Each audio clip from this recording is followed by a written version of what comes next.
Welcome to Andy and Ari on 3. Happy Friday. Dear Andy, dear Ari Day, but we start with some big recruiting news that actually leads us to ask a question of all of you and of us. So Luke Wafle, who is a highly touted edge rusher from New Jersey's Hun School, commits to USC on Thursday, excuse me. And we're watching a little highlights of Luke Wafle, who is he tears people up. This is a guy everybody in the country wanted. On Three's rankings have him at number 14 in the country. We have him the highest of all the services, but everybody's got him pretty high. This is a dude that lots of teams wanted. And Producer River, let's play the clip. And I'd just like to thank my friends all back here for showing support. And Middletown, I'm so grateful for Middletown. And yeah, I think we're ready. With that being said, I would like to announce for the next 3 to 4 years, I'm committing to the University of Southern California. Yeah!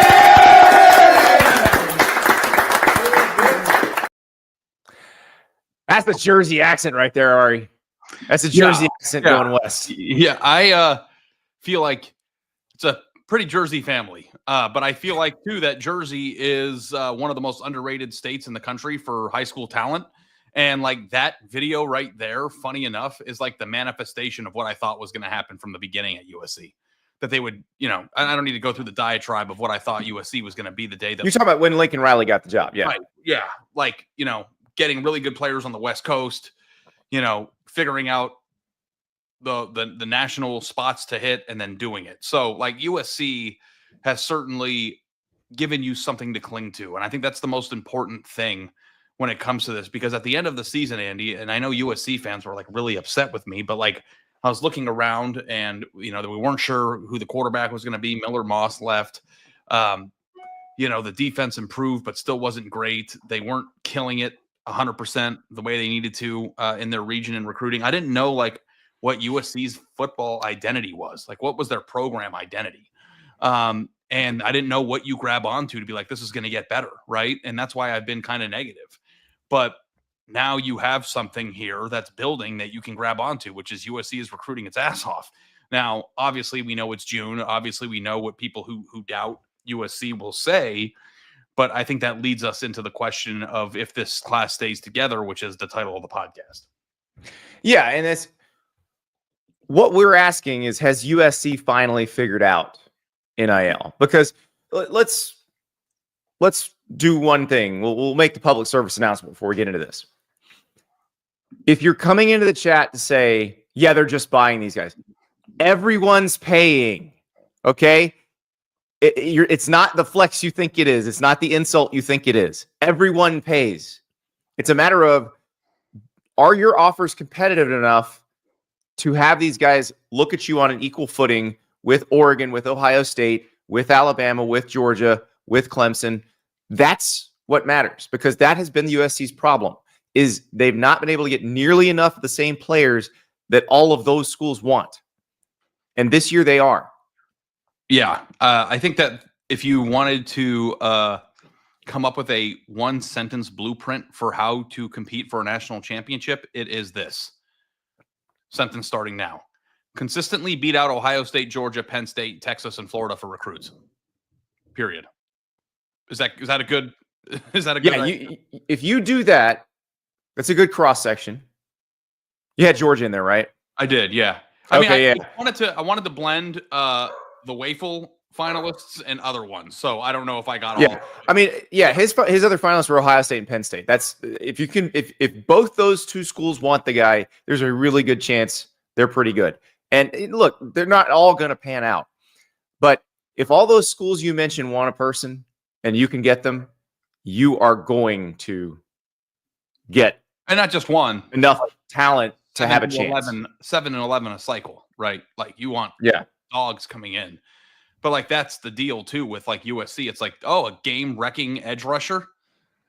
Is that like when's the last time USC, and maybe I'm forgetting somebody and I'll look like an idiot, but when's the last time USC had a game wrecking? Like, isn't that what Corey Foreman was supposed to be and never He was supposed to be, yeah. Like, when's the last time they had a defensive end that terrorized people? It's been a while. It's been a while. They've had a couple good ones, basically above average type, but not just absolute terrors.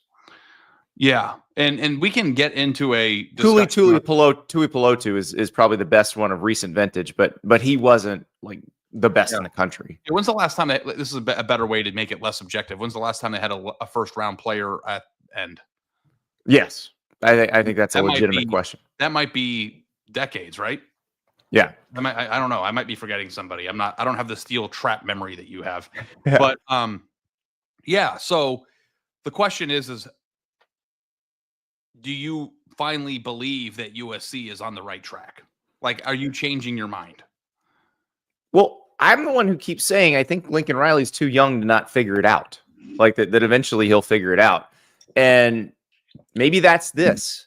We still need to see it on the field. This is, and some folks in the chat have pointed this out. Like, does this hold up through the season if this season is like last season? If they're 7-5 again, do these guys still want to go there?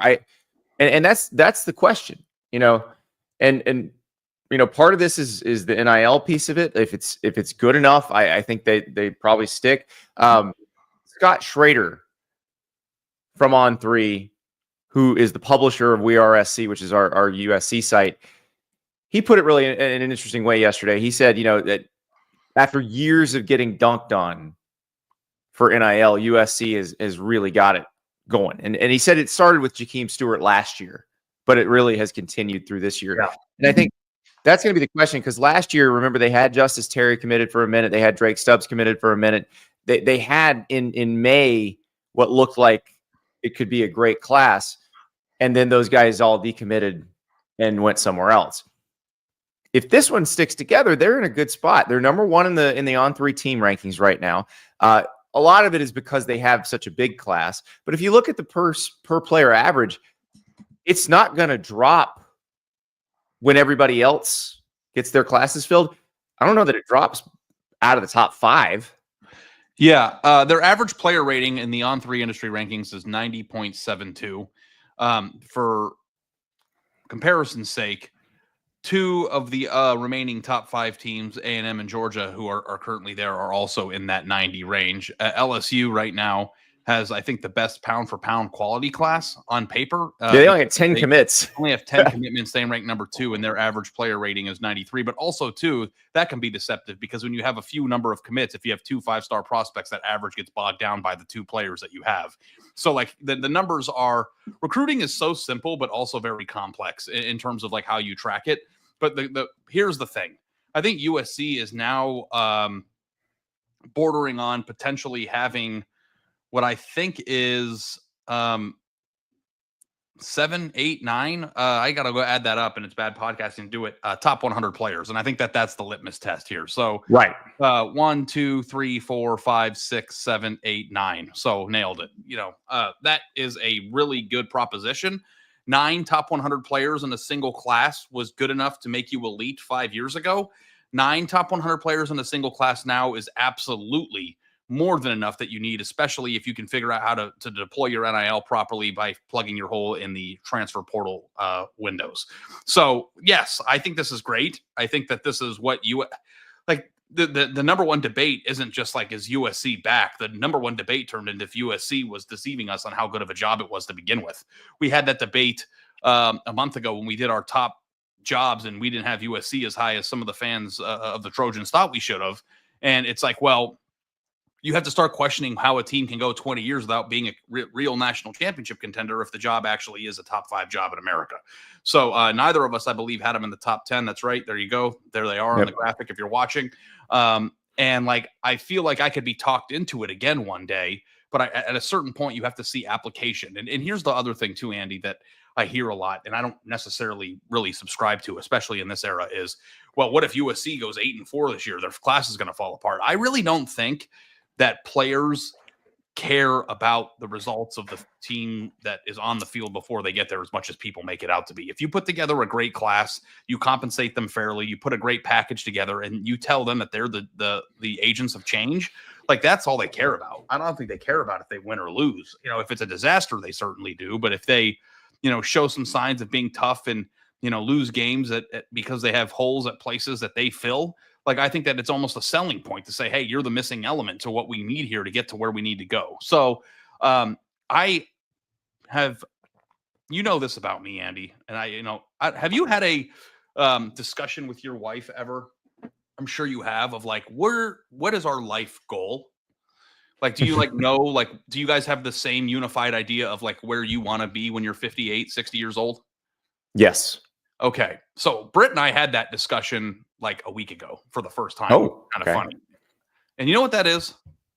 It's somewhere in Orange County, probably on the beach. Yeah. It's to own a property somewhere in Southern California or Santa Barbara. Like, that's where I want to live every day when my daughter is out of the house. I bring this up because I feel like USC should be so much better than it is. California is the best, especially for an 18-year-old kid making good NIL money. Florida exists. I hate to tell this to you, man. I know you're a big Florida guy. Florida is not. Yeah. Okay. Let's compare state income tax rates and let's talk about who's the best. I guess, whatever. I don't know. I don't know how it goes in Florida, but there's no state income tax. There's no state income tax. There's a very large one in California. There's no state income tax here in Dallas. I think is way more expensive than do a lot of places that have it because there's no. But not California. Not way more expensive than Southern California. But like Dallas, we get absolutely thumped on property tax and registering our car and all the other things that they get their money back somehow. Like, it's not. Listen, the weather's. I was in LA this week. The weather is perfect every day. I get it. It's awesome. Yeah. Like, the thing about the reason I love Florida, so I'm not trying to nag Florida. The thing that the reason why I can't rank Florida ahead of California is because 4 months a year, the weather is the worst place on earth. Like, it's like the weather in the summer. Yeah, we use that to weed out the soft people here. Yeah, I'm soft. I mean, I feel like Florida is worse in the summer than Arizona. And I grew up in. It's worse than everywhere in the summer. Yeah, it's the worst place. We're proud of that. Yeah, and and Chubby over here doesn't like the humidity. Anyway, all right, let's talk Turkey here. So Pete Nakos and Steve Wiltfong, they're reporting that they were hearing between 2.2 and 2.6 million over 2 years for Luke Wafle. So you're talking about a little over $1 million a year. That is, I see people in the chat saying they're paying above market. If it's an edge rusher everybody wants, that's not really above market. That's kind of right on it. Also, if you're trying to build something, you might have to pay above market. Like, a little bit, yeah. I don't know. Ohio State can get a discount because they keep putting first rounders in the league and they keep winning things, winning the Big Ten, winning the national title, stuff like that. Yeah. Well, that wasn't necessarily true 6 months ago. They didn't win the Big Ten last year, but they did win the national title. They had a lot of Big Ten titles before that, though. When's the last time they won the Big Ten? Before COVID? It was before COVID, yeah. It was it was 2020. It was during COVID. I will tell you this when you talk about the Ohio State USC comparison. If I had to bet my entire life, like every dollar that I had, that Ohio State would never go 5 years without winning the Big Ten in the next 20 years, I would have done it. Well, of course you would have. You also did bet your house that Michigan wouldn't win 3 in a row against them, and you lost your house. No. Actually, the bet was I would bet my house that they wouldn't win 4 of the next 10, and they won the next 4 in a row. Oh, that's what it was. Okay, got it. So, whoopsie. And Scott Doctorman's a sucker for not taking the bet. He would have the deed to my house. I pay my debts. Oh yeah, but like I don't. You know what, USC? The thing that I think is really funny is you are kind of getting a little bit of the taste of your own medicine here, because USC fans are the first to criticize Oregon for paying players when they get good ones. And how much more fun is it to be the ones being criticized? Like, actually, like when you think about it, it's just like, it's so much better being the ones on the hot seat. Oh, we paid too much? Oh, I'm sorry. Like, you know what I mean? I hope the USC fans are appreciating this. And I hope they're not going to do like the Miami fans did when Jackson Cantwell committed to Miami. They're like getting mad at us for praising Miami for paying a competitive rate. Like, Yeah. don't get mad about it. This is what normal life is like. This is how normal life works. How about we boil it down this way? Organization puts together a competitive compensation package that draws the best talent. I'm going to boil it down this way. If you are a fan of a team that never gets made fun of for paying too much in NIL, you will never win a national title. Yeah, because your team's not trying. Or it doesn't have enough money. Yeah. But like, even like Michigan's like, everybody's been on the hot seat at some point, right? Like that's the deal. So I don't know if somebody said make the USC bet again starting now. Already. No, Steve in San Antonio wants us to make the USC bet. For those who don't know, on our old show, when Lincoln Riley got the job, Ari and I made a bet that Ari said USC will be in the college football playoff within Lincoln Riley's first 3 years. They didn't make it. I won $1,000. I forced Ari to pay that off at Bourbon Steak in Nashville in December.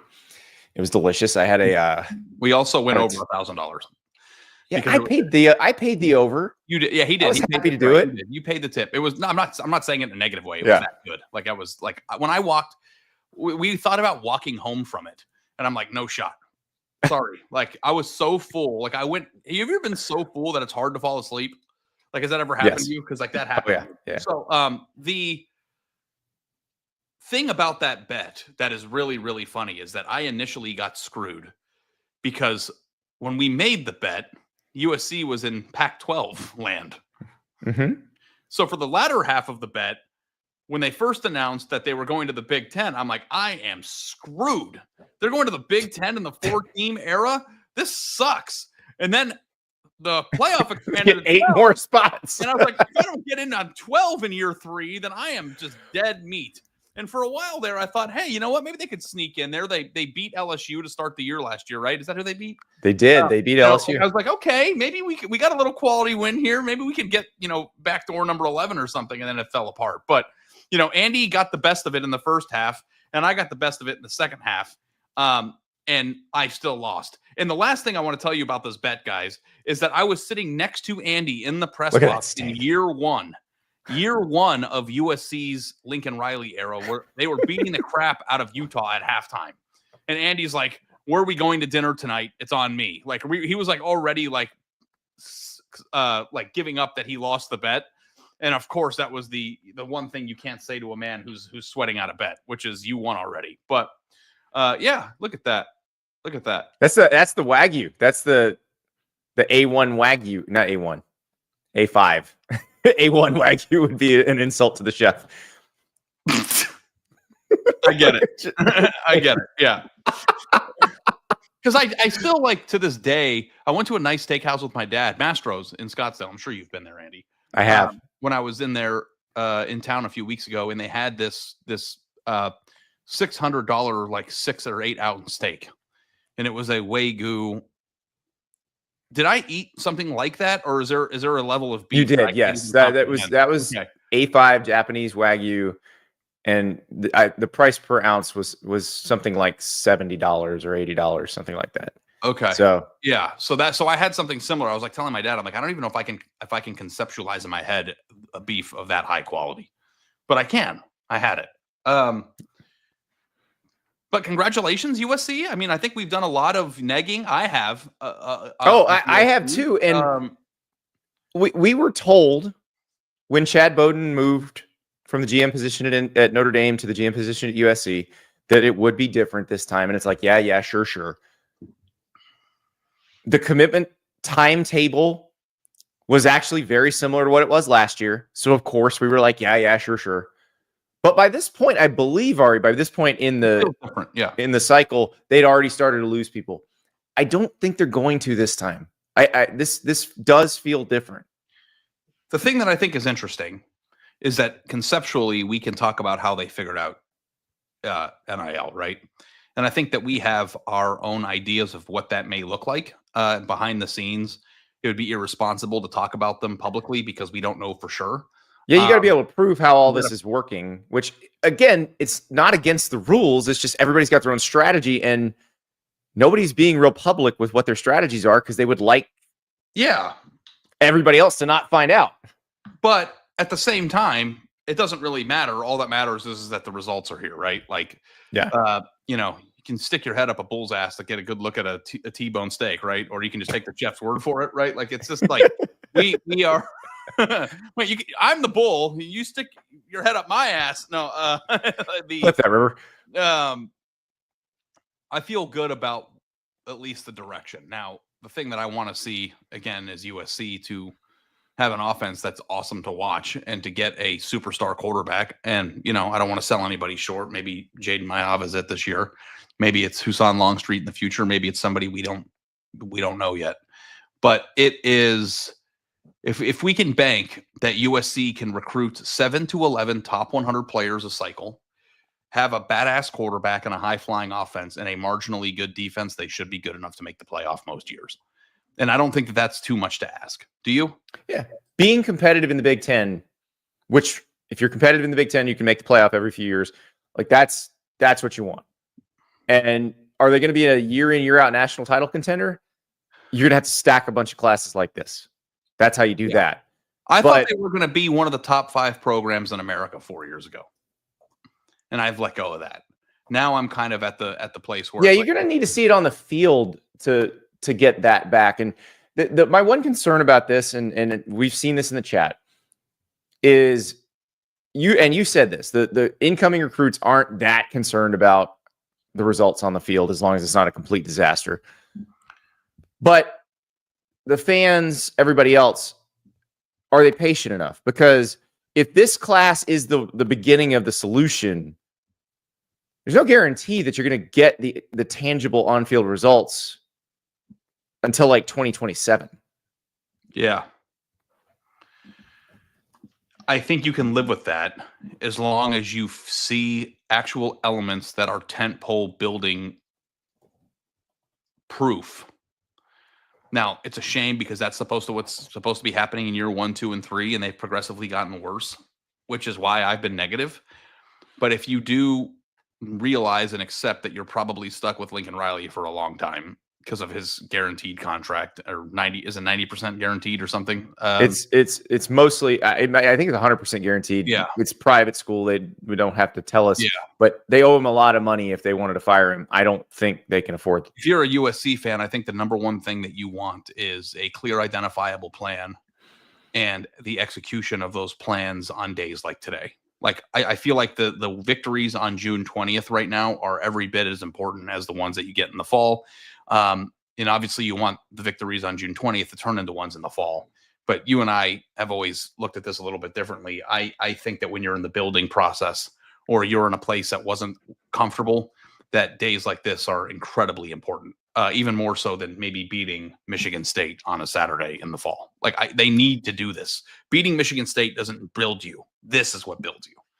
This is exactly what they need, and we need to see if they can keep doing it. But they are doing it now. It's not following the same pattern as last year. So if you think it's definitely going to be just like last year, so far it's not. Yeah. So we'll keep an eye on it. By the way, keep an eye here on the On3 YouTube channel, because at 11:15 Eastern time today, Ari and I will have a little deep dive into the gameplay of the new EA Sports College Football video game. They are releasing some new info today. I can talk about some of the stuff I learned when I was in Orlando playing the game. So we'll talk about that at 11:15 Eastern time. Also, if you are watching the show on Twitter, come on to YouTube. Way more fun. We have a very robust USC debate going on in the chat. So come on to YouTube. Join us there. If you're watching on Twitter, just look at the next tweet down. It's got a link to the YouTube feed, and you can watch along with us as we go to Dear Andy and Dear Ari. That's right. My favorite time of the week. You guys drive the show. We have some great questions. I probably picked too many questions today. Ari, this may run us right into the EA Sports video, but there's so many good questions. So I couldn't help it. And it's a lot of our favorites from the chat who asked questions this week. And so we want to make sure that we take care of you guys. First question from Willie. If a private equity firm was given the opportunity to buy a college football program, which school would have the highest financial evaluation? And I'll take this one step further. It doesn't even have to be private equity, because I actually think the private equity thing doesn't make a lot of sense, especially with the public universities. But let's say these were like pro teams and you could just buy one, because it's in the news this week. The Lakers are selling for $10 billion. $10 billion with AB dollars. So Andy, before you go into it, though, I think we should rehash the conversation that we had on the phone for 2 minutes yesterday about sure, why. Yeah. There is a thing of like, what if private equity gets involved in purchasing pieces of programs, right? And it seems like an interesting concept, because when private money gets involved, then you could use it to buy players, or it's an infusion of capital. Of cash. And like Andy and I were talking about this on the phone yesterday of like, how would that work? And the number one element to private equity is return on capital, right? Like return on your investment. And the thing that a business or an entity would want from the infusion of capital is to use that money to get it to a place that it can't reach otherwise without it. And I'm thinking of a public university who is tied into a television contract that is, tied in with their conference, whether it's the Big Ten or the SEC or something else. The vast majority of the money that is generated by these universities is done through television money. Of course, you've got ticket sales, apparel, concession stand stuff, all that stuff, licensing deals. But the most part, I think, and if I'm talking out of school here, Andy, help me. But I think you're doing fine. Is from television money. So if a place like Georgia or Bama or one of these places that's already built up wants money, what is it that they're going to improve on that they don't already have access to from a financial standpoint? So it doesn't really make sense for private equity to get in touch or involved with teams that are already there. And then if you think about a team like Purdue or Mississippi State, or a team that's in a big conference that isn't successful, what is that money going to do that they can't already do? Maybe buy players, but then if they buy the players and then Purdue or Mississippi State makes the playoff, how much more money are they making? And is it going to be a worthy investment to receive a return on that capital? Like, it just does not make sense to either of us how this would even work from a financial standpoint. Yeah, the PE firms want significant return on investment, and they usually want it pretty fast. They don't want a slow build. And like Ari said, where do you create that new revenue stream that suddenly allows you to pay them back? It's not there. So I don't know that not to mention, Andy, that when you think about business risk, if you want to invest money into a Jimmy John's, or you want, like, there's data and tables of what the stores typically make. Right. Like when you buy a high school football player, there's no guarantee that it even it would even work, let alone return your capital, right?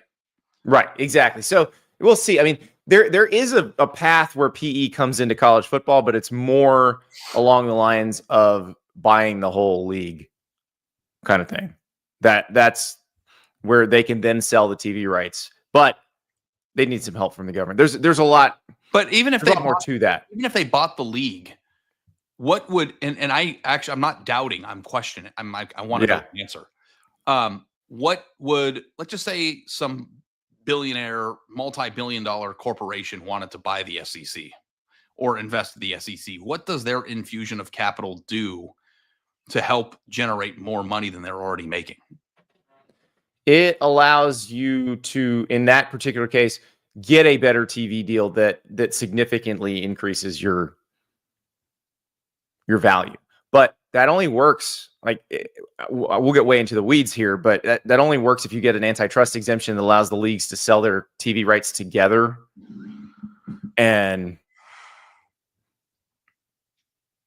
yeah, I mean, it's hard to find the amount of money that would justify the investment, because like you and I, we've worked for newspapers. Like, we've seen PE companies buy newspapers. They just slash and slash to extract as much cash out as they can. That's not going to work with college football. But I like Willie's question because I want to do the exercise. I just, like, if these were pro teams, like, who would be the Lakers and the Cowboys, the ones that we worth so much? Ohio State's number one. Ohio State is the first one. That's guaranteed ratings. Like, of the teams that you can choose to put on television, Ohio State is the best guarantee of high ratings. They have a huge alumni base. Everybody who didn't go there still wants to watch them. I think that's an easy one. Yeah. They're never bad. I think that this is unequivocally the answer to the question. What I'm interested in is the next 4. Right, because I think it has a lot to do with who people want to watch. It's not just the size of your alumni base. It's not just the size, but my number 2 would be Texas, I think. That's my number 2. Yeah, because they do have the massive alumni base. You've seen in the last few years when they get engaged, how much they're willing to spend, how excited they get.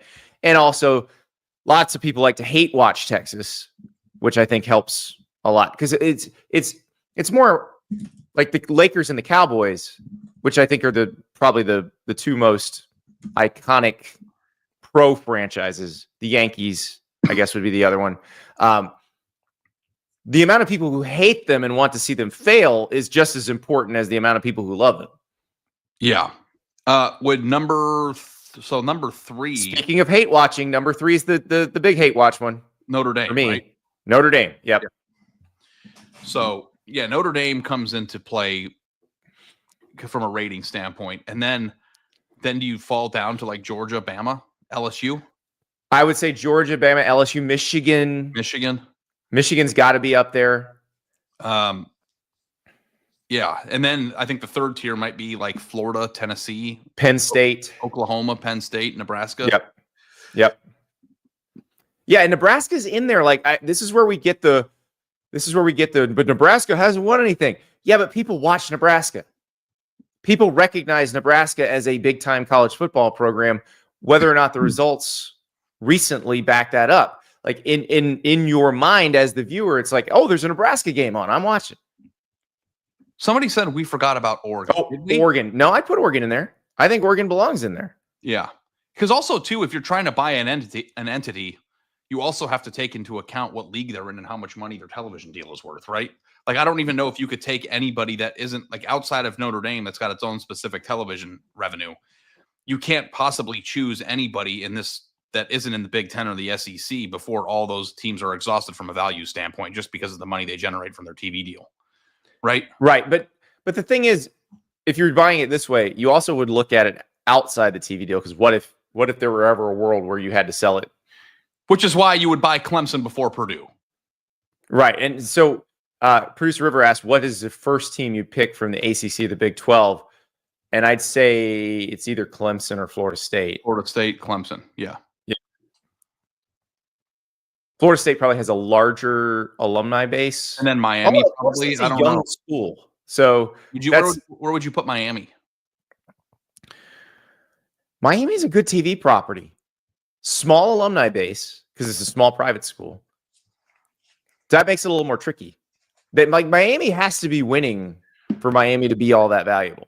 Yeah, because the thing that you would want is like Michigan had a 15-year downturn. Mm-hmm. But Michigan was still incredibly and inherently valuable during that time.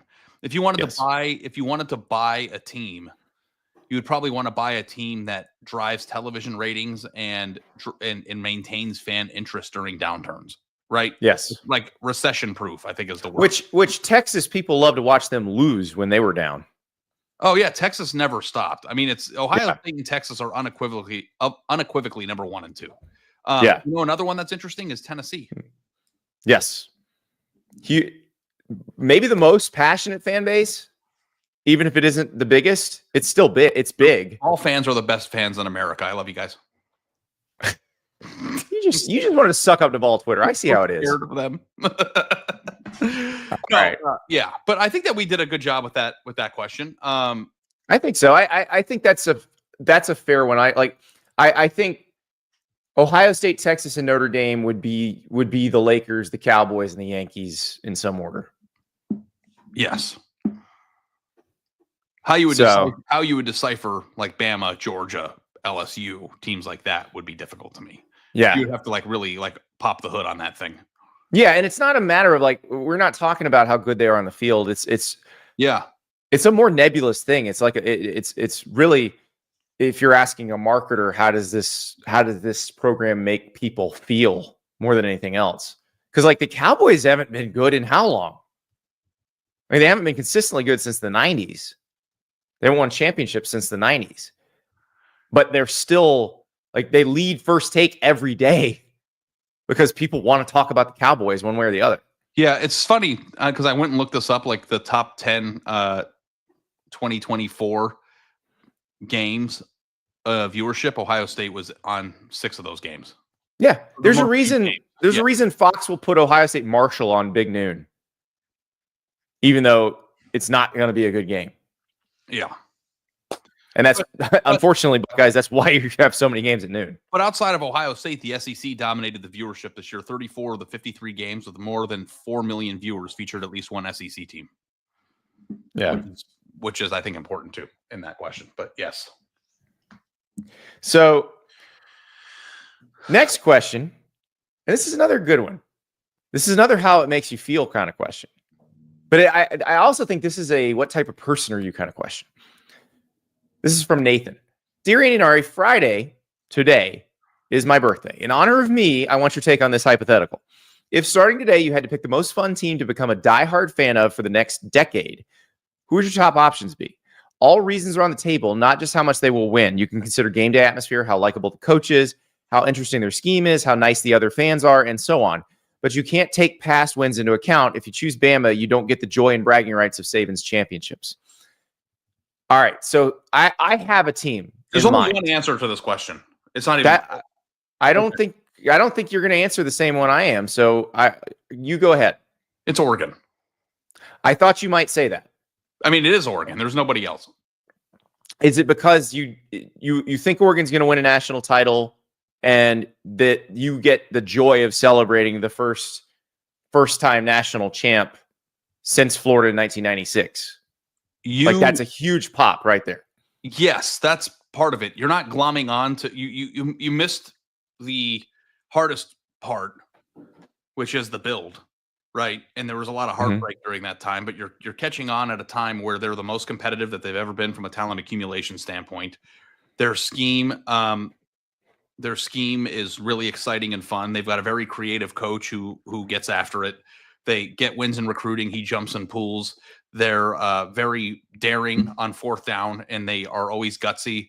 They have cool uniforms. And if we're talking about a young person who's just starting to get back into the sport, who wouldn't want to like be a part of that tradition? You're also not like prohibited from missing out on 100 years of amazing history because the program doesn't really have that. So you're still fairly recently new into Oregon. Oregon itself is a beautiful state. They've got one of the most unique stadiums in college football. Their great atmosphere is awesome. Their throwback uniforms are great. Amazing atmosphere. Best conference or second best conference. You know, they're in one of the 2 best conferences. And they have a duck that rides a motorcycle. Like, what are we doing here? All right. I have a lot of the same reasons as you, but I'm picking somebody different. The thing about it is the being at a place that is equipped to win a national championship but has never done it is the best way to start a fanhood. And that's why now I believe this one has one, but nobody was alive when it happened. Ole Miss. Okay. For the same reasons as Oregon, like you get to enjoy these things happening for the first time.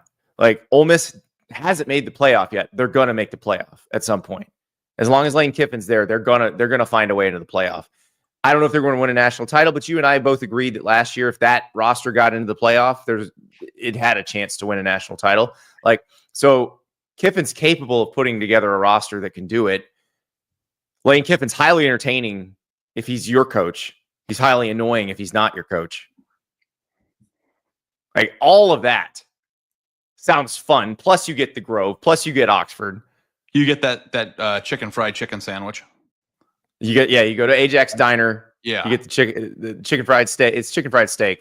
Chicken fried chicken. They had one on. I think they had chicken. They did have chicken fried chicken as well. Yeah, but we got the chicken fried steak one with mashed potatoes on it. That was amazing. Oh, it's brilliant. Yeah. And you can go to Taylor Grocery and eat catfish. Like it is a fun ride to where they're gonna go, because I do think they can get there. I don't think it's impossible. If I thought it was impossible, I wouldn't pick them. Well, but I do think it's possible. Is the distinction here is that you are picking a school where it's possible. I picked a school where it's basically going to happen. Like mine's guaranteed, basically. Like Oregon has already proven unequivocally that it can not only make the playoff, but it can run through the Big Ten. Like, I think that there's still question whether or not Ole Miss will ever like get to that national championship level. Like, I think that Oregon, like, if you had to bet your life on it, wouldn't you think that Oregon will win a national title in the next 10 years? Oregon would be the one I'd pick. Like, I don't know if it's of going the to schools happen, that haven't but, won like, one in recent memory. But yeah, you wouldn't be missing out on past success. You would be in the moment when it's happening, and then you would be there for the first one. And also, too, like Dan Lanning's probably, would you say, the coolest coach in the country? Like, I think if Lane Kiffin's your coach, you think he's the coolest coach in the country. He also teaches yoga, and he's got that. Yeah, Lane Kiffin is way more fun to have as your coach than any other coach in the country. Because like I would pick a place like USC maybe, but then like if you can't claim the Carroll years, then what are we doing? Like I just like right. Deleting the past is we all know that the person who picks this is going to claim the past years, but I do think it would be kind of cheap to do that. Yeah. But Oregon to me is, I mean, Ole Miss is a good answer. I still think that Oregon is absolutely number one on this list. Nah, give me Lane, give me the Rebels. I think that would be the most fun ride. And look, I might have to deal with some heartbreak like last year. Last year was the ultimate heartbreak.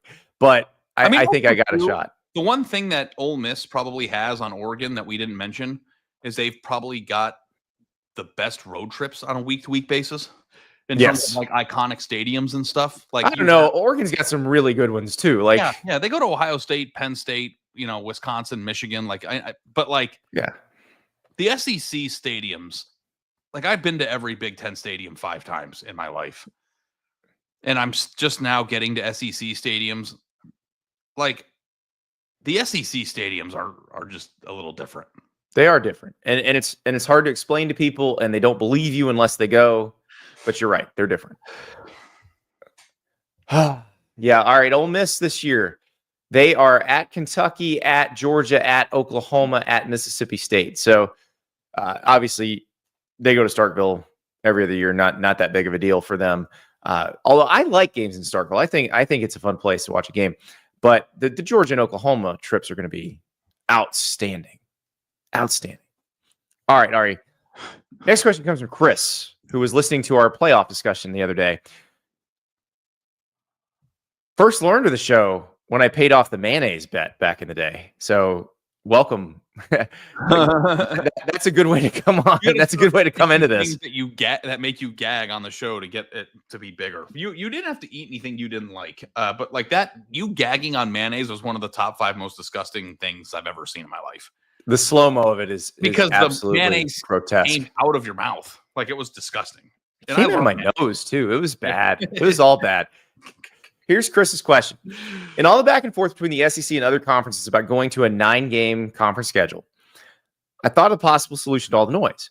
What do you think about the CFP selection committee implementing a rule that says in order for any P4 team to qualify for the CFP, they must play at least 10 P4 teams that season?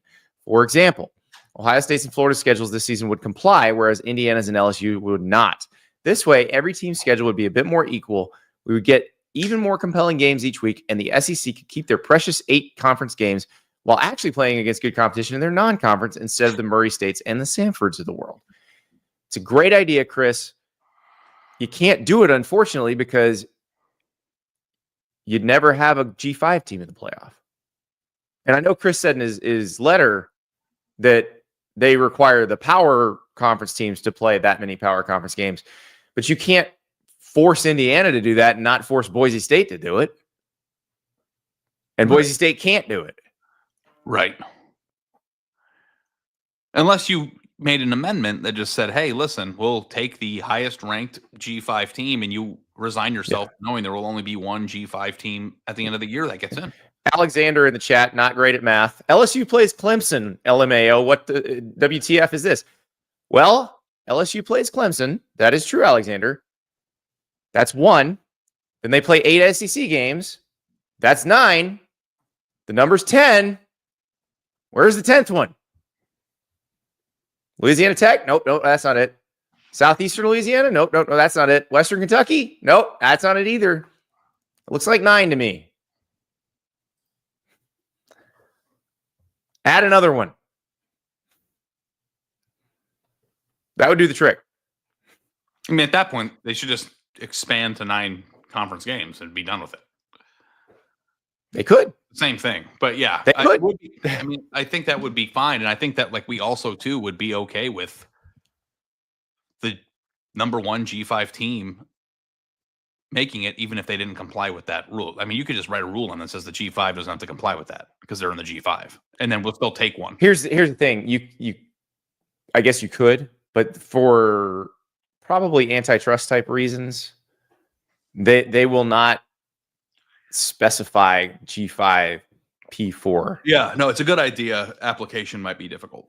Now, look, if you're going to do the auto bids, then you are specifying that.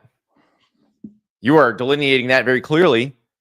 So why not make that rule at that point? Everybody could comply fairly easily at that point anyway. But yeah, I don't know. I don't know that the auto bids are going to happen. Right.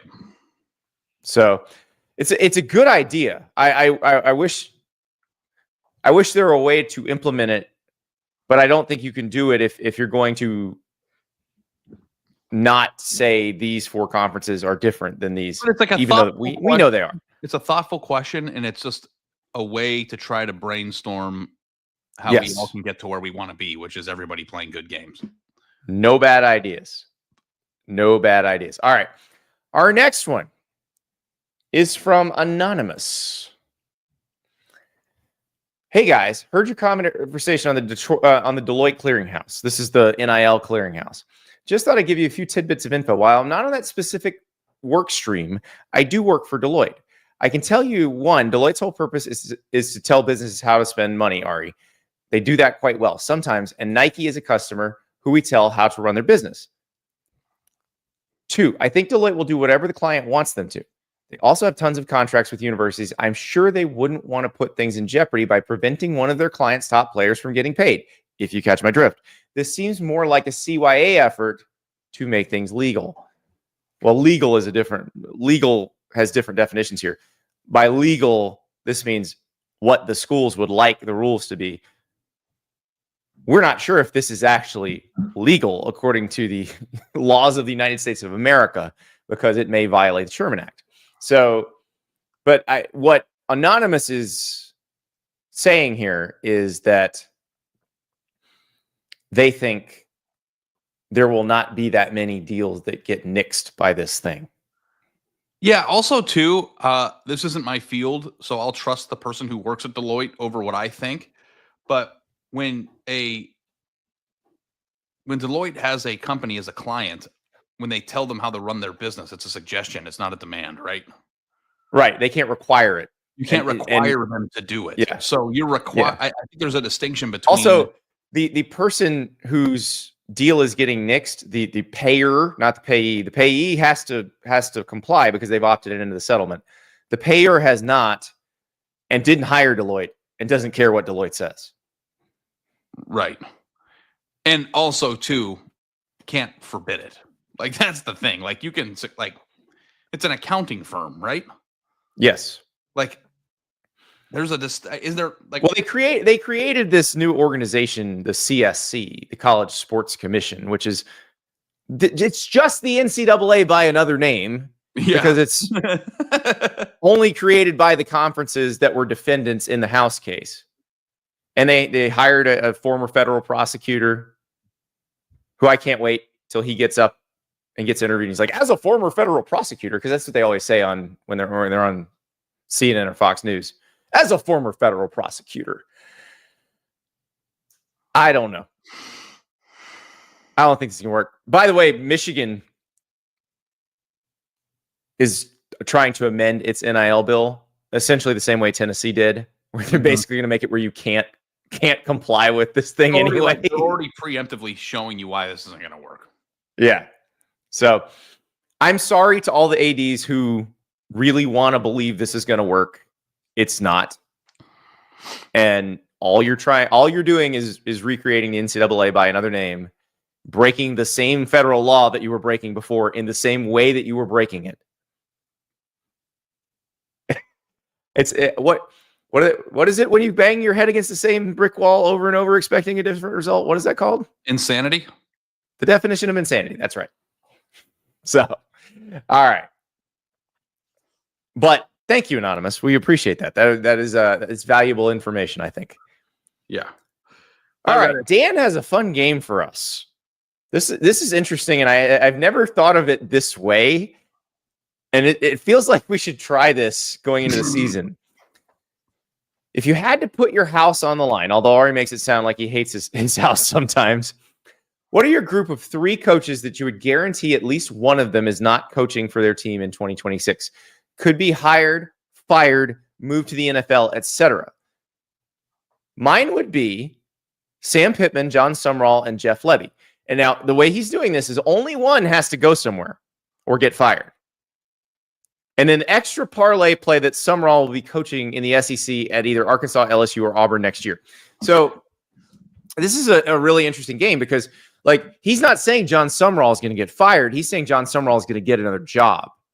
But he's guessing that either Sam Pittman or Jeff Lebby will get fired. I don't think Jeff Lebby, even if they have a bad season, is going to get fired because part of Mississippi State's problem is they have gone a little too fast in those decisions in the recent past. Like Joe Moorhead, they fired too early. The Zach Arnett thing, obviously that was a result of Mike Leach passing away. So it's hard to say you shouldn't have done that or that was a very difficult situation. But I think part of the reason Mississippi State is in the situation it's in is a little too much turnover too fast. So I actually think Lebby's okay, even if it's going to be a tough season. But Ari, do you like this game? Should we try this? Should we do some groups of 3 before the season starts? Like how this is going to go? Yeah. Groups of 3 for fired and groups of 3 for hired. Well, not just no. Anybody of the 3 can get another job or can be fired or get another job. It's just, will they be coaching at that school next year? So that's why Sumrall is on that list. Sumrall, he's not predicting Sumrall to get fired. He thinks Sumrall is going to get another job. Okay. Okay. Do you want to go 1 for 1? Well, here's my thing. Like, I want to ask you this because I'm not sure. I've been doing this exercise in my head and I'm struggling with it. Who is the coach that is the hot, other than John Sumrall at Tulane? Who's the hot coach that looks like they'd move up to a bigger job? That they've done such a good job at their current job that they're going to be the one everybody wants to move to a bigger job. We know that John Sumrall is there because he's done a great job at Troy and Tulane. I might be off base with this, but I actually think has a real shot of it, and we never talk about him, is Ryan Silverfield. Oh, at Memphis. Yeah. Yeah. Like if Memphis has a really good year this year, I think people are going to want him. Memphis is a hard job. Now, yeah, I do wonder if Mike Norvell's situation is hurting. Because sometimes you get the last guy who came from your school didn't. And look, a year ago, Mike Norvell would be raising the profile because he was coming off an undefeated season. But after what happened last year, it's different. So, yeah, Silverfield is a good one. But there's another coach that everyone wants or will want. And I don't know if the problem is I don't know. Okay, it's Fran Brown. Okay. Like he's the that's a good one. Yep. Young, hot coach. The brutal schedule this year. They have the worst schedule ever. So like when you think about where a team may be, like Syracuse might be improved from last year or the same team it was last year, which is very good for what Syracuse has typically been, but they might not be hot because they face one of the hardest schedules in the country. Yeah. So agreed. Like and I don't know, but Fran Brown isn't going to be Syracuse's head coach in 3 years, right? Like he'll be somewhere else probably. Yeah, I think he's going to get a job that is quote unquote bigger. Yes. Yes. So like you have to bet, your house. By the way, I don't know if I should say this, but we fixed the plumbing issue in the bathroom, and it actually turned out to be much cheaper than I was anticipating, which is good. Woohoo! And for the moment, I don't know if I'm supposed to say this, but like we don't have an issue right now. Like everything works. Why'd you say that? You'll have an issue in 10 seconds because you said that. No, I'm just saying, like, if you for the first time in 8 months, like I don't have something that needs to be fixed in my house. Steve in the chat says Brennan Marion from Sacramento State will. Yeah. I'm interested to see him as a head coach. This is his first foray into head coaching. Like Fran Brown, that last year was his first year as a head coach. So I want to see how he does. Brennan's been a coordinator a bunch of different places. So this will be an interesting thing to see how he runs the program. They got blocked from going up to the FBS, and now their president's trying to convince the football oversight committee to change its mind on that. But okay, that'll be interesting. I've got a few names, and I'm gonna fire them at you. You break it down, okay? Okay. Mark Stoops, motivated Mark Stoops. Okay. If he decides he's done, but that's the only way. He could decide he's done, is what I'm saying, or go Yes. somewhere else if they've got a great year. I don't know, but he's flirted with other jobs too. Well, yeah. I mean, the A&M was going to hire him until there was a revolt from the board. You do have multi angles here, which is he could decide he's finished, or he could get a better job. But I don't. But they fire him is off the table to me. That's what I'm saying. Because of the way the buyout's structured. You've got two of the three potentials, like retirement and leaving for a job, which he's illustrated he's willing to do. Kirk Ferentz. Retirement watch. Yeah. Yeah, not because he's not succeeding. He's actually been still very successful. Brent Brennan at Arizona, I think, comes in on the hot seat this year. Yep, I would agree. Producer River says Luke Fickell at Wisconsin. I don't think so, because I think Fickell has a good enough deal that they probably can't afford to fire him, even if it doesn't go bad, even if it goes bad. Yeah, and I don't think he's going to leave.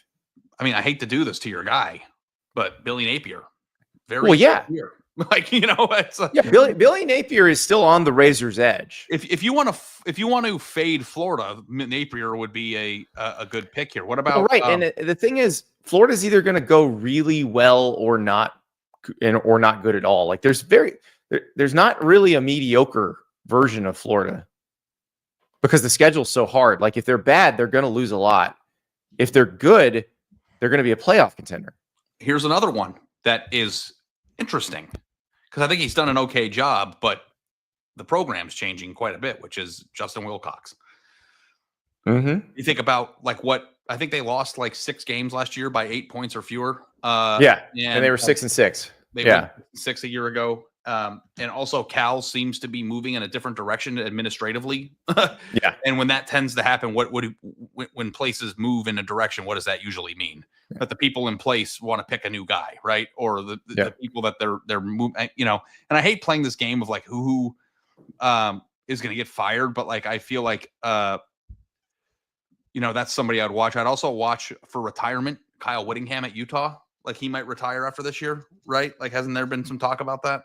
There has been talk about it, but he strikes me as the type that he looks and acts much younger than he is. I don't think his fire burns pretty bright still. When he goes up to football games on that Harley, that's a pretty, my wife even was like, "Oh my God, who's that?" Exactly. Matthew in the chat says Kenny Dillingham, but getting a new job. I actually don't think, and all these coaches say this stuff. You and I have had this discussion about Dillingham. I think he means it when he says that, because if you go through the reasons, he's from Scottsdale, he went to Arizona State. If you're making good money, and I believe he's up to $4.5-5 million a year, making really good money in what you consider to be your home, to do a job where they're not going to fire you. A lot of these jobs, they'll fire you for winning 9 games a year. He's not in a place like that. You win 9 games a year, they build you a statue at Arizona State. Yeah. A little inside baseball here, but Kenny Dillingham and I are roughly the same age and grew up in the same city at the same time. And one of his good friends I grew up with. So I have a pretty good, I think, gauge on this one. Kenny Dillingham's in the process of building a beautiful home in Scottsdale. I think that he wants to live there. You know what I mean? We talked on the phone when I was at the Athletic, because you remember this? I wrote a column about why saying he should get the job. Yeah. Before they hired him. And I talked to him on the phone for 45 minutes, dude. And his family is there. His wife is from there. He wants to live in Scottsdale for the rest of his life. So I think that it's easy to say that. And then if Alabama comes or Georgia comes or whatever, like these aren't teams that are actually going to, but like a big time team, and they offer him twice as much money, like who knows when the duffel bag hits the coffee table. But I don't know that I would think he would leave. And also too, Arizona State with expectations is going to be fun to watch because like everyone thinks they're the Big 12 favorite. I'm very curious to see how good they are this year. They've got one of the better quarterbacks in the country. Dyson's a hell of a receiver. They've got some pieces, but like I don't think that he's obviously not going to get fired no matter what happens. And I don't know what would have to happen for ASU for him to get one of those God offers that makes him think about leaving his dream scenario. One producer River pointed out Lance Leipold at Kansas, and that wouldn't be a firing situation. That would be a do really well, get another job situation. Here's the thing. Kansas is paying him really well. Kansas has money. And so it's going to it would have to be a big job, I think, to get him. Here's one. Where do we stand on Mike Gundy? Ooh, that's an interesting one because you know how I feel about seasons where we expect very little from Mike Gundy. Just put 10 wins up now. Like this is one of those where it's like, whoa, what's Oklahoma State going to do? Oh, probably nothing. Oh, they go 10-2. Right. What if they go 5-7? Then it's an interesting because Mike Gundy's still young, but Mike Gundy's been at that job a long time. Yeah. This is year 21 for Mike Gundy at that job. Wow. So, yeah, he replaced Les Miles in 2005. But you have to answer the question now. Like, we have all the options out there. Like, who do you think is going to be gone? I mean, Summerall's still the logical choice. And Pittman.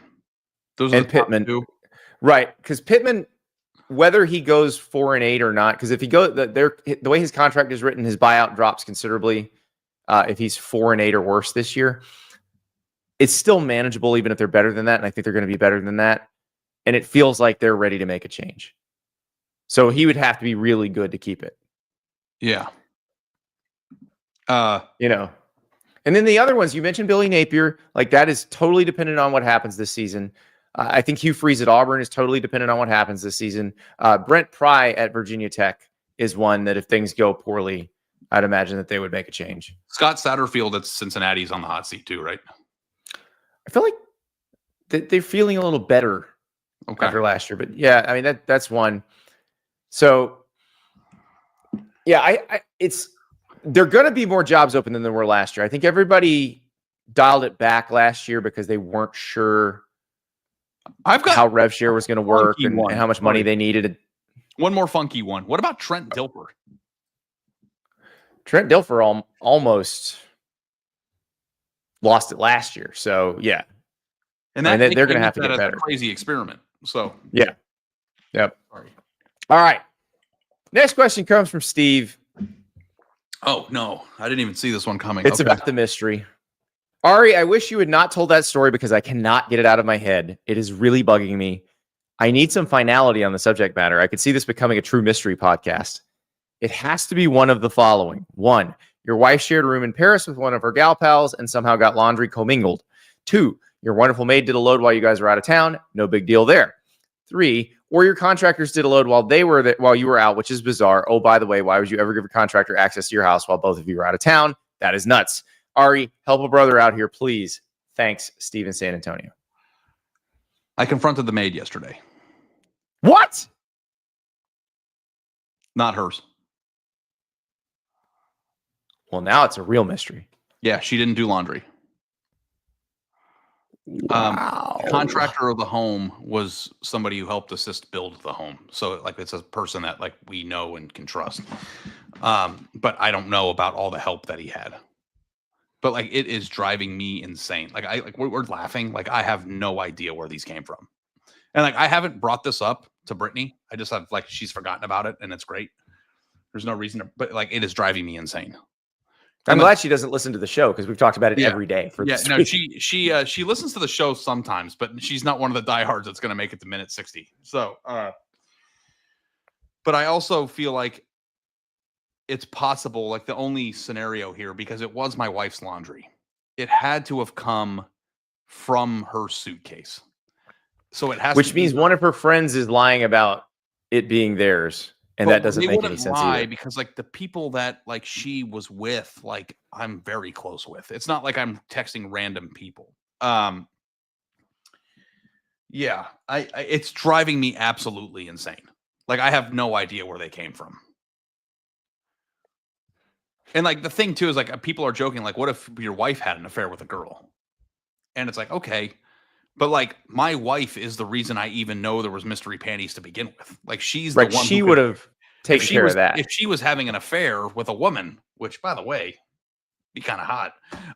Like I don't know that she wouldn't draw attention to it, right? Like she wouldn't want me to know that. But So, would she have even known those were in there? I think that the point of this is nobody noticed they were in there until the laundry got done. yeah, or as I was folding them and I But wasn't you're right. She's the one who saw them and pointed them out first. So if that were the case, she would not have said anything.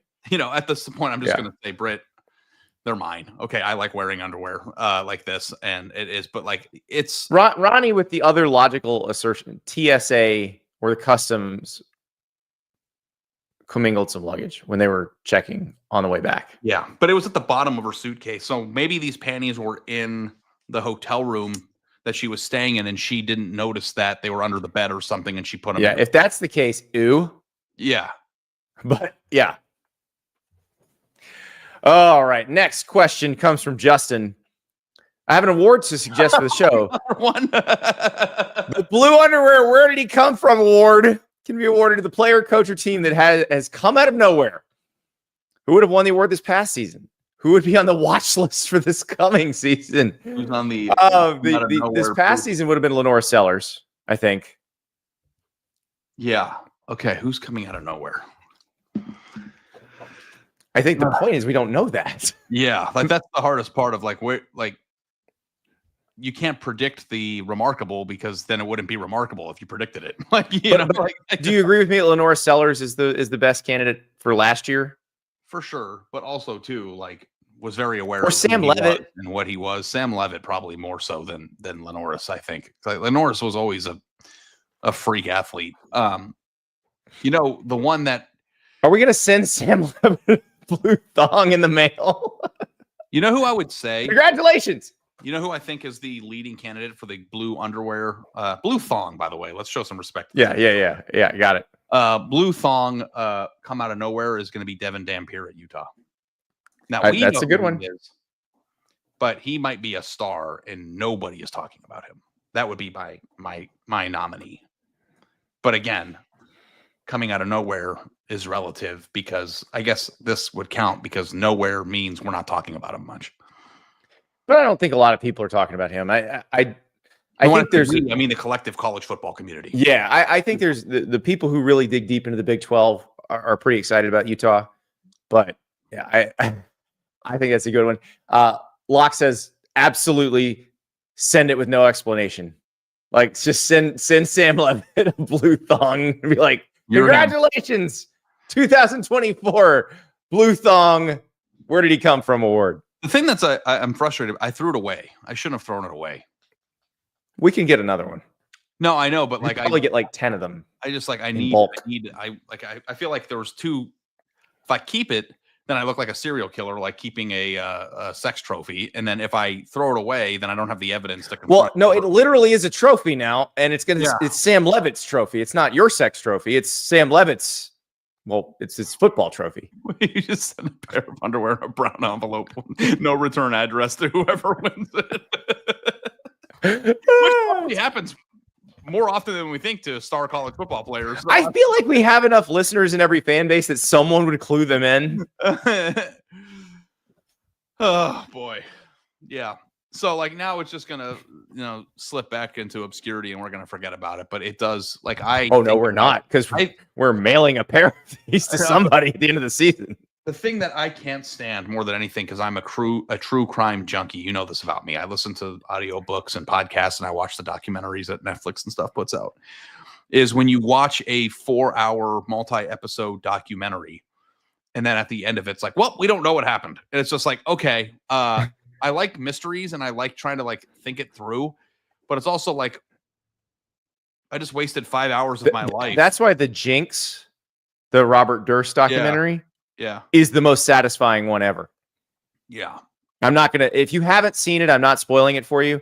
I'm just telling you the payoff of that one is better than the payoff of any documentary ever. Yeah. But like, I also like have consumed maybe 100 hours of like Zodiac killer content. And like the fact And nobody knows what and happened. like the fact that like we're not certain, like I think we know who it probably was, but like also too, maybe not.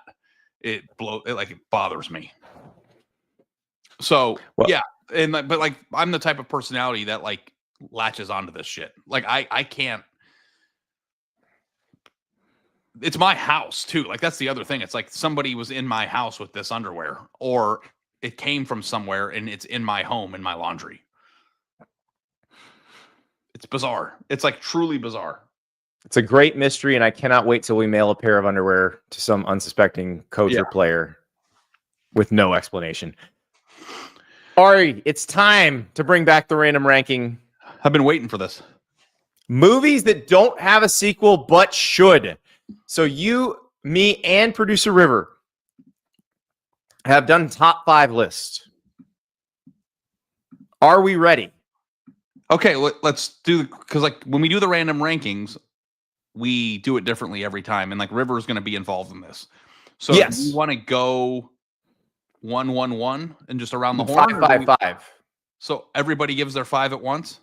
We're going 5-1. So Oh, okay. you will give your 5. I will give my number 5. River will give Got his it. number 5. Then we'll do number 4. Okay, go ahead. So, Who's all right, starting? I'll hit you with my number 5. You ready? Yep. Who Framed Roger Rabbit? It's a detective story. There's a bunch of beloved characters in it. Just have another mystery for Eddie to solve. It's not complicated. I think why you couldn't do it is because they got all the Disney and Warner Brothers characters together for that movie. You would never get them to agree to do that again. But that would be spectacular. You thought we were going to have like, this is so out of nowhere.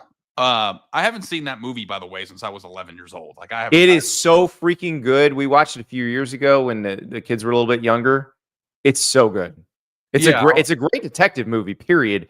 Plus you add the absurdity of the cartoons. Okay. Yeah, I will check that out because like we are in the what should we watch with our daughter mode. Liv's not old enough yet. Maybe 8 or 9, 10. Okay. Yeah, she's really into Mrs. Doubtfire right now, which is an interesting thing. Yeah, she says things. She like walks around the house and goes, "I am Job." So yeah, that's where we're at right now. But you know, she's ahead of the game. She's not a big cartoons little girl, by the way. She likes live action better for some reason. But okay. Well, she get both here. Okay. River, what's your number 5? Sorry, I was not expecting to go now. But my number 5 is Ferris Bueller's Day Off. Ah, yes. Now, question. Do we want now, or would we have liked this to have been made in 1989 where they're in college and they're taking a day off? Yeah. So I talked about this last night. I don't know if college would be the route, but if you did it now, you could do like he works remote, he leaves, he sets his computer, like he cons something that he's still working and he just takes off somewhere. I think, and Alan Ruck, who plays Cameron, has turned into one of the better character actors. Like he's a great that guy. His character in Succession was awesome. Like I would like to see 50-year-old Cameron. Yeah, I think that like can't be college because we all blew off class in college and like it would it would be cool if he had an actual job that he had to go to the office for. Because anybody could, you know. Yeah, and like Ferris has been beaten down. Here's the way you do it: is Ferris has been beaten down by life in the corporate world, and Cameron's no fun anymore. And Cameron drags him out. That would work. Yep. That would be good. Yeah, there we go. Okay. All right, Ari, what's your 5? My number 5 is Wolf of Wall Street. Yeah. I actually like. Yeah, my list isn't going to be. He writes a book. I don't know if it has to be Jordan as the main character, but like I thought that this was I mean, the second that you guys realize that this is a comedy and not a drama is when your life like unlocks. Such a good movie. And when you think about the characters in this movie, like Jonah Hill's best character was Diamond Donnie Azoff, right? Like there's no question about it. Out Like, of respect. there's Out of gotta respect. be, and the thing that I had a hard time with this is that a lot of my favorite movies are kind of quasi inspired by real events. So it's hard to I was gonna have Goodfellas and Casino on here because I just would want more of that, but like those were true stories about their lives. This is also a true story I know. about Jordan Belfort. I know. So I didn't want to have 3 true stories on my list. But like No. I thought maybe we could do like a drama or a comedy that like spun off of it, like about Donnie Azoff or something. Like if we could do, whoever created this movie is a genius, and like it is one of the funniest movies ever created, and I would just want more of it. I'm with you on that. Of course, it's probably just he writes a book and they make a movie about his life. Actually, if they made a movie about the making of The Wolf of Wall Street because it was funded with money from a Malaysian scam artist, like it would be probably pretty good and pretty funny. Yeah, because the guy like now has like Instagram. Actually, better question. $1 Billion Whale, which is the book about the scam artist who wound up funding this movie. Would $1 Billion Whale be the sequel to The Wolf of Wall Street? You sent me that book and I tried to listen to it, and it was like very confusing at the beginning to listen to. So I need to just read it. You should try reading it. You know. It was like there was a lot happening in the. I was like, "Who's who?" Like I can't. I'm like, yeah, it's a little confusing, but once you get into it, it goes. And the lifestyle this guy was leading on other people's dime was pretty spectacular. So, yeah, Kevin, if you've never seen Wolf of Wall Street, it is the funniest movie. I think you could make the case it's the funniest movie ever made. Well, and how about Matthew McConaughey with the best cameo? Yeah. A minute and a half of screen time in movie history. Yeah, you gotta, boost those numbers up. Those are rookie numbers. Okay. All right. Number 4 for me is Demolition Man. You get dropped into this world. You fall in love with the world. It's so much fun. And granted that the whole thing was a freaking Taco Bell commercial, the whole movie. But at the end of the movie, if I'm spoiling this for you, I'm sorry. It's a 30-year-old movie. They take this sanitized happy joy world that is really not cool, and they're like, you guys get a little cleaner, you guys get a little dirtier, and meet in the middle. So obviously the sequel is 30 years later, the world's gone to hell, and Stallone's got to clean it up now with Sandra Bullock, of course, with Lenina Huxley helping him out, husband and wife team. I've never seen this movie. It's so freaking good. It's so stupid, but it's so good.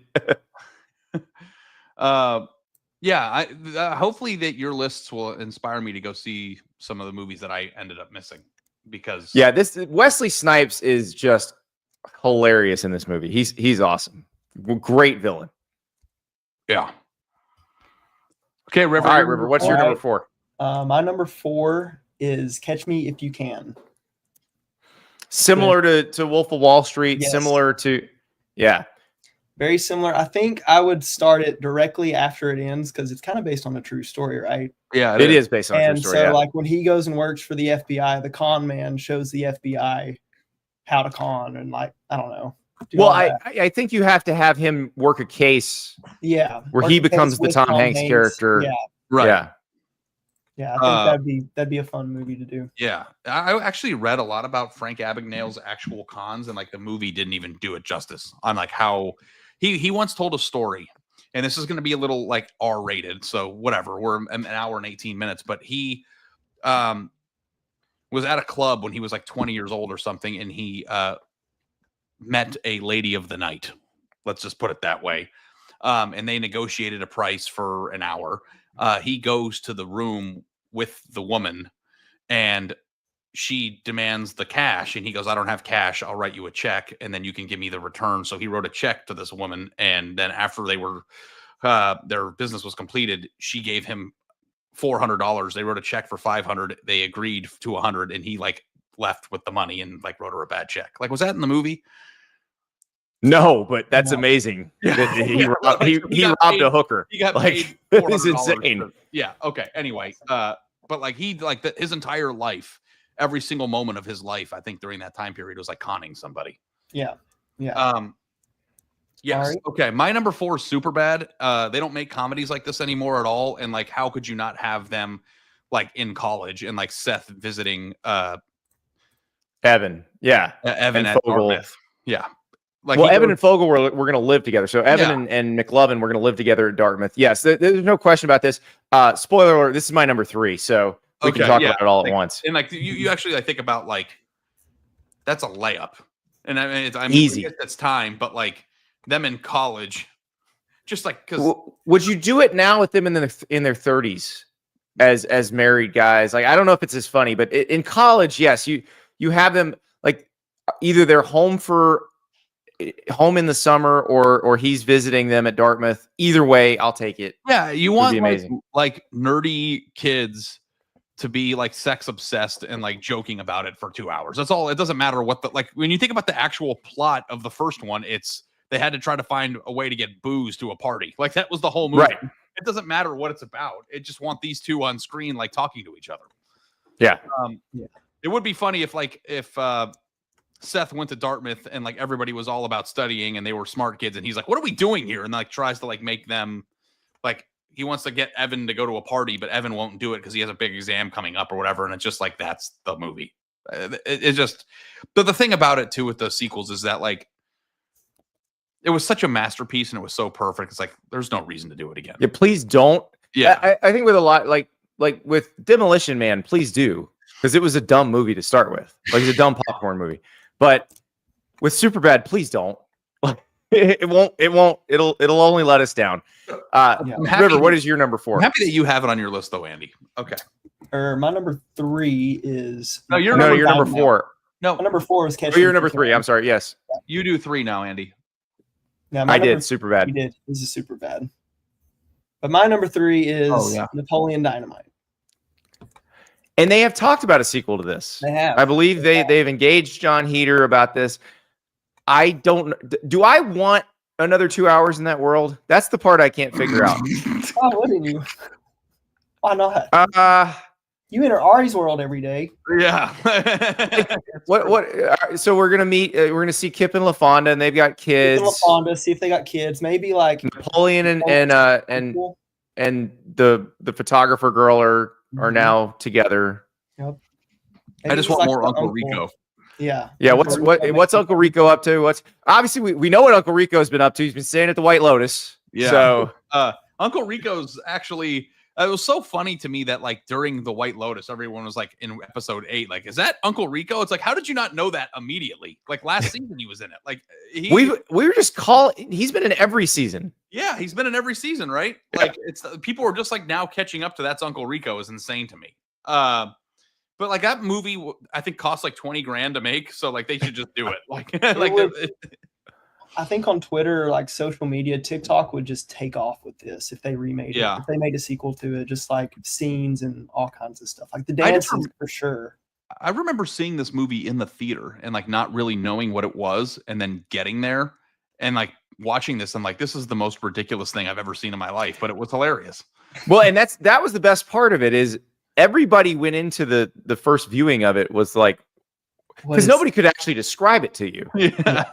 I still don't even know what it is. You went into the first viewing like, what the hell is this?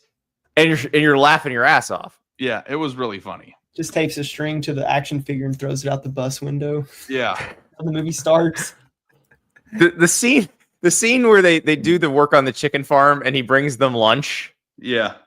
With the flies on the egg. It's just awful. Oh my God. That makes me gag every time. All right. So now, Ari, you're number 3. Number 3 is Step Brothers. Just put them in corporate jobs and let's see them operate. Yeah. Like, I mean, like that's a layup.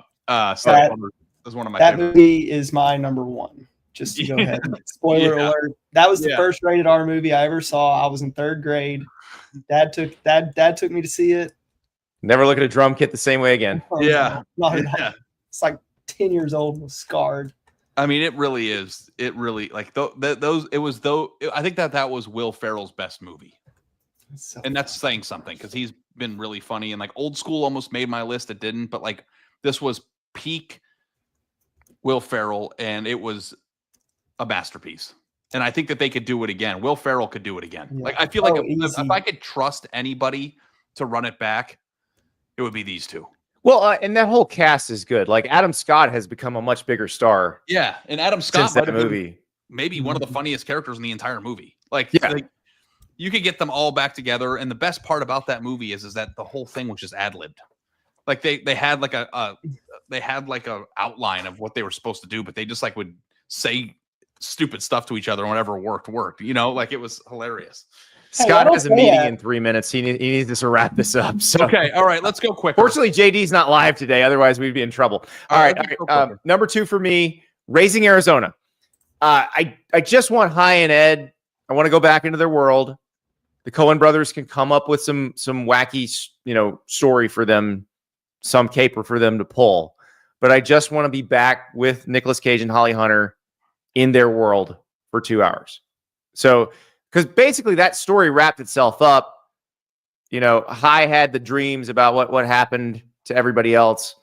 So you really you take High and Ed and you drop them into some other situation. Yeah, I could see that. Mm-hmm. And River? for my number 3, it is a throwback to my childhood, WALL-E. I am appalled they have not made a sequel to WALL-E. I don't want a sequel to this. You don't want a sequel to WALL-E? Oh, it's just depressing. The people in the little They had basically the the- plant. flying jazzy scooters. Ugh, no. It is sad, but like that movie had so much hype. Like I remember as a kid, like that was supposed to be the next biggest thing of like since Cars. And I liked it. I enjoyed it. I wish they would make another one. And like just tell the story more. He's a fun character. Too depressing. That is kind of sad with all the fat people on the spaceship. Yeah. I've never seen All that. right, your number 2. Mine is one of my favorite dramas ever, which is American History X. I tried to get River to watch the first 10 minutes of it, and then we got side railed. But the way that movie ends, I don't want to blow it for him because I want him to finish it.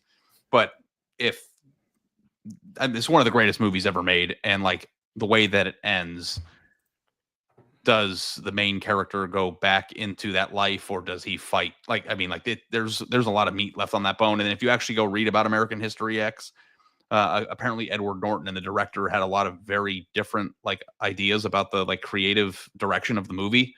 So I still think there would be a lot of meat left on that bone. I don't know if they could make it in 2025. I think people are too sensitive now to deal with that. But that to me was one of the greatest movies ever made, one of the most intense movies ever made, and in today's world, kind of real. Like people are very hateful right now, and I do think that Edward Norton to me is one of the greatest actors of our lifetimes. And is he even in stuff anymore? No, because they don't make good movies anymore. Okay. True Lies is my number 1. Arnold, Tom Arnold, Jamie Lee Curtis, we can get them all back. Tia Carrere can come back. Let's go. Just run it back. Blow up some helicopters. Find another tropical location you can blow up. The only person we don't have, unfortunately, is Bill Paxton. May he rest in peace. So you got to find somebody because you need some callback to that character. So maybe he's got a son who's a scumbag who can take his place. But I would love another version of this, like just them on another caper. It makes me want to go back and watch it again. It's been years. God, movies used to be so badass. God. So good. Yeah. Kevin in the chat said it should have been made 20 years ago. You're right. They blew it. They should have made this this would have been a perfect 2002 movie. Yeah, but 20 years ago, they were still pretty good at coming up with original ideas and didn't have to just make a sequel for everything. So that's why these movies don't exist. Would have been spectacular though. Yeah. Well, let's just run it back. It's certainly Tom Arnold's best work. Can we all agree on that? Yes, that was really, really good. My number 1's already been mentioned. Step Brothers. So All My right. number 1 is Shawshank Redemption, because it's maybe the single greatest movie ever made. And I know that everyone has seen it 9,000 times. It's on So TV. we're just gonna see Andy in Mexico working on a boat. Yeah, or people come after him. They're on the lam. I don't know. Maybe. I don't know. That one is. Please don't mess this up. Please don't do it. Yeah. Please never. I would want to be back in the world because it was so well done. It was well done. I'm not the genius that that wrote the thing, so don't make me the. I genius. was so. It's hard for me because I was so satisfied with the ending. Yeah. Like I can't imagine. I don't want it to go any further because that's what I wanted for the ending. That's as much. That's exactly where I wanted it to land. Yeah. And I also feel like if it's not Shawshank, because it would be incredibly difficult to do, and it was already so perfect. Wedding Crashers should also be on that because they could just. Well, I think they should redo the second hour of Wedding Crashers because it sucked. First hour was amazing. It had that movie suffers from Stripes disease. Incredible first hour, horrific second hour. Interesting. I don't believe that. I agree with that. Yeah. Well, But watch also, it again. too, You'll Wedding see. Crashers also ended in a way that was like they're all doing it together now. Yes. Like, Yeah. it's You like like right you there. can definitely do it again. Yeah. I would be for Wedding Crashers getting a sequel. Yeah. So I like it, boys. Good job. Now we went way long.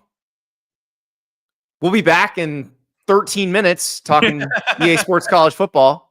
But that was a hell of a lot of fun. Yep. We'll do another running ranking next week. We've already got the topic. Best fictional foods. Fictional foods you want to eat. Talk to you on Monday with Boise State coach Spencer Danielson joining us. It's going to be a great interview. Talk to you on Monday.